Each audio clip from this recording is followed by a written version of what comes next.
berarti Yesus sudah diterima baik oleh Allah. Kedua, Yesus sudah diakui Allah sebagai pemenang. Ketiga, Yesus dipercayakan kuasa terbesar. Sehingga Yesus yang bangkit mengatakan, baik di atas surga maupun di atas bumi, semua kuasa sudah diberikan kepadaku. Itu sebabnya pergi ke seluruh dunia, kabarkan Injil. Jadikan segala bangsa muridku. Saudara-saudara, di situ kau melihat Allah kepala Kristus, Kristus kepala gereja, Kristus kepala dunia, dan Kristus jadikan gereja utama untuk mempengaruhi seluruh dunia. Sehingga dari gereja harus memberitakan firman. Bukan untuk dalam gereja menguatkan, untuk luar kita memberikan iluminasi. Saudara-saudara, saya percaya pada satu hari mimbar ini harus mempengaruhi seluruh bangsa. Pada satu hari kita akan minta Tuhan untuk memberikan bijaksana dan memberikan kepada kita keberanian dan kemungkinan untuk makin memperluas suara-suara dari firman Tuhan untuk bangsa ini. Kita membaca ayat 21 semua. 21. Jauh lebih tinggi dari segala kepala kampung. Apa? Dari apa? Jadi di sini Kristus lebih tinggi dari apa? Kuasa segala pemerintah dan penguasa dan kekuasaan dan kerajaan dan tiap-tiap nama yang dapat disebut. Ini tantangan luar biasa. Coba sebut. Yang dapat disebut. Sebut. Stalin, Kristus lebih tinggi. Mao Zedong lebih tinggi. Coba sebut. Setiap nama yang bisa disebut. Saudara kalau melihat kristologi di dalam Efesus ada begitu besar, apalagi Kolose. Itu sebelum dunia diciptakan. By Christ, He created everything. Jadi nothing is greater than Jesus. Nothing is higher than Christ. Apalagi after the resurrection of Jesus Christ, have gone into and through the power of death. And He destroyed the power of death, of all death. Lalu dia diberikan mahkota. Duduk di sebelah kanan, ditinggikan oleh tangan kanan Allah. Lalu menturunkan iman dan pertobatkan kepada Israel. Dan menjadikan gereja utama di atas segala sesuatu. Saudara-saudara, kristologi yang kita kenal bukan kristologi orang liberal. Yesus ada seorang pernah hidup di Nazaret yang pernah menjadi orang baik, yang contoh kita beretika tinggi. Itu terlalu shallow, terlalu dangkal. Itu liberal dari Tübingen School, liberal dari Adolf von Harnack, dari Wilhelm Hermann, adalah orang yang tidak mengerti kitab suci, hanya mengerti kulit-kulit daripada etika Yesus saja. Mereka berusaha membuang Lordship of Christ. Mereka hanya menekankan akan morality of Christ. Hanya menurunkan Kristus dari bersifat ilahi. Menjadi salah satu orang di antara begitu banyak orang baik. Dia yang lebih baik. Itu namanya quantitative difference. Between Christ and other religious founders. Tapi kita percaya the qualitative difference. Between Christ and other religious founders. Karena dia adalah Allah. Di sini mengatakan. Sebelum dunia diciptakan. Dia yang dipakai Allah mencipta segala sesuatu. Cosmic Christ.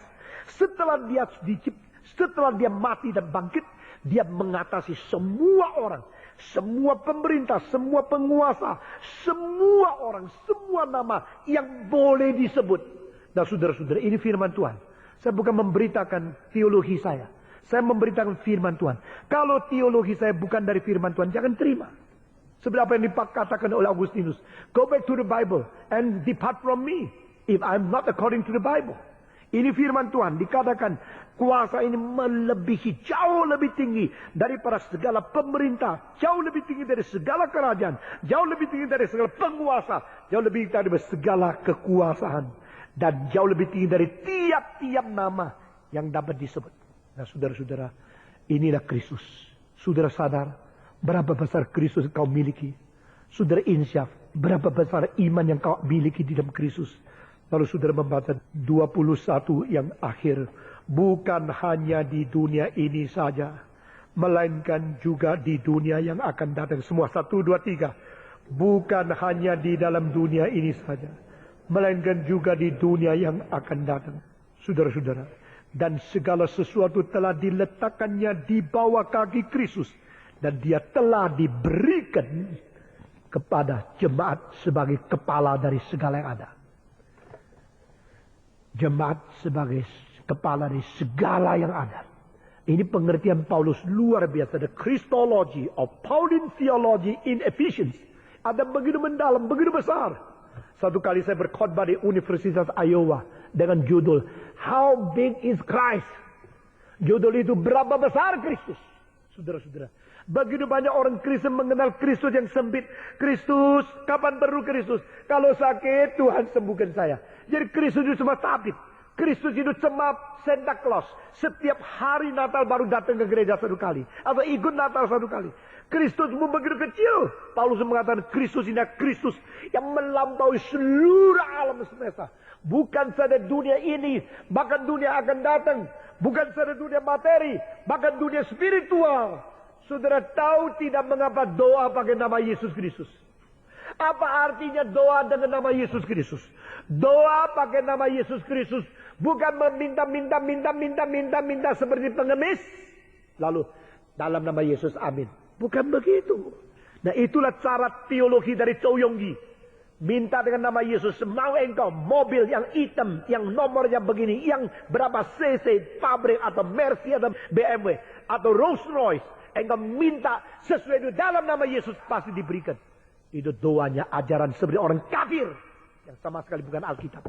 Saudara-saudara, doa dalam nama Yesus Kristus berarti doa itu harus mengerti apa artinya memakai nama Yesus Kristus. Waktu murid datang kepada Yesus bertanya, ajarkan kami Rabi bagaimana berdoa. Kau berdoa harus mengatakan begini. Kalimat pertama, Bapa kami yang berada di dalam surga.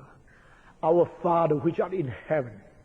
Ini berarti sekarang engkau mempunyai satu vertical relationship between earth and heaven. The creator and creator. Ini satu vertikal relasi yang begitu jauh. Lebih tinggi dari segala interlokal. Kita sedang berdoa kepada Sang Pencipta.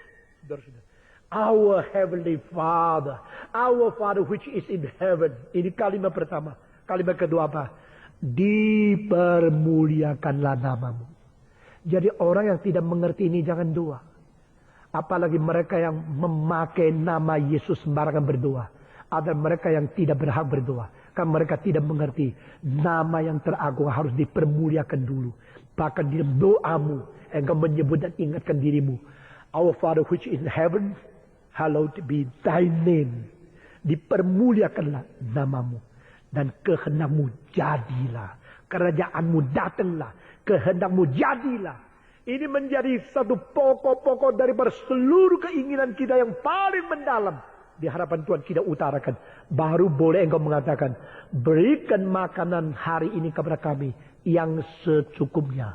Bukan selebihnya. Semaunya. Sewenang-wenangnya. Ini semua ajaran yang sehat. Bukan ajaran seperti pendeta-pendeta yang tidak bertanggung jawab. Yang telah menyelewengkan iman Kristen. Yang membuat kita makin masuk ke dalam ambisi dari setan. Yang membuat iman kita itu menjadi orang yang liar, terlantar di sini sana. Saudara-saudara, doa dalam nama Yesus Kristus, apa itu artinya? Sama seperti engkau sudah tulis cek berapa. Akhirnya tanda tangan. Bukan semaumu sendiri. Yang tanda tangan adalah Yesus. Baru bank keluarkan. Yang tanda tangan tidak boleh dipalsukan oleh orang lain. Nah, perumpamaan ini membuat engkau sehat di dalam doktrin berdoa. Saudara-saudara, saya minta Tuhan, saya memerlukan uang ini, saya memerlukan ini. Sudah selesai? Yang tanda tangan in the name of Jesus. Bukan kamu. Yang tanda tangan siapa? Itu namanya doa dalam nama Yesus. Bukan DARAMNAMAKRISTUS dalam nama Yesus. Bukan begitu. Doa itu permintaanmu dalam nama Yesus Kristus. Yesus yang tanda tangan. Bapa memberikan. Itu artinya. Kenapa kalau Yesus sudah tanda tangan, Bapa harus memberi? Karena nama dia lebih besar dari nama siapa? Ini, di sini. Nama melampaui segala pemerintah. Nama Yesus lebih besar dari nama daripada Ratu Elizabeth. Nama Yesus lebih besar daripada nama Tan Xiaoping. Nama daripada Chiang Zemin. Nama dari Soeharto. Nama dari Clinton. Ini semua manusia berapa puluh tahun lagi sudah mati semua. Nama Yesus Kristus, nama lebih dari semua pemerintah, semua penguasa, semua kerajaan, semua nama yang bisa disebut. Ini ayatnya. By the name of Jesus Christ, is superior than all names in the world, in the history. Then you come to Father. Dan saudara-saudara, dengan nama setinggi itu kita datang kepadanya. Kenapa pakai nama Yesus Kristus? Karena Allah di tempat maha